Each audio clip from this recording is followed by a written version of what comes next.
নমস্কার, আমি শুভময় রায় আর তোমরা দেখছো আমার YouTube channel physics by Shubhamoy Roy. Big update for Madhyamik students যারা এবছর মাধ্যমিক দিয়েছো এবং ক্লাস 11-এ উঠবে, যারা সায়েন্স নিয়ে ভাবছো যে পড়বো বা আর্টস বা কমার্স লাইনে পড়ার কথা চিন্তা করছো, তারা বহুদিন থেকে একটা কথা শুনে আসছো যে এবছর কিন্তু তোমাদের সিলেবাসের পরিবর্তন হতে পারে, তোমাদের সেমিস্টার ওয়াইজ পরীক্ষা হতে পারে। তো কাল প্রকাশিত হয়েছে তোমাদের পশ্চিমবঙ্গ বোর্ড থেকে, West Bengal council of higher secondary education board থেকে একটা নোটিশ, এবং সেই নোটিশে জিনিসটাকে একদম ক্লিয়ার করা হয়েছে। তো চলো আমরা দেখে নিচ্ছি যে নোটিশে কি বলা হয়েছে, কিভাবে তোমাদের সিলেবাসে পরিবর্তন হবে।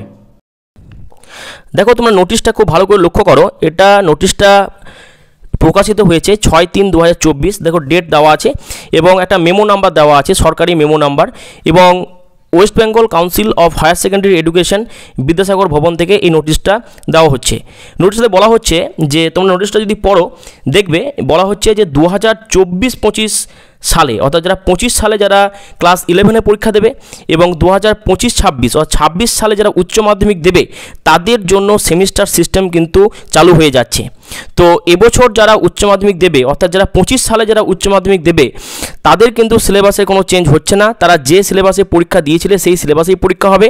কিন্তু এবছর যারা মাধ্যমিক দেওয়ার পর ক্লাস 11-এ উঠলে, অর্থাৎ যারা 2025 সালে ক্লাস 11-এ পরীক্ষা দেবে এবং ওই সেম ব্যাচ যখন 2026 সালে উচ্চ মাধ্যমিক পরীক্ষা দেবে, তখন তোমাদের সেমিস্টার সিস্টেমে কিন্তু পরীক্ষা হবে। ঠিক আছে? তো এতে দেখো বলা রয়েছে, the detail syllabus and semester wise implementation strategy will be uploaded soon. তোমাদের সিলেবাস এবং কিভাবে কোন সেমিস্টারে কোন সাবজেক্ট থাকবে, সমস্ত ডিটেল তোমাদের খুব তাড়াতাড়ি এই সরকারি যে সাইট সেখানেই তোমাদের দেওয়া হবে।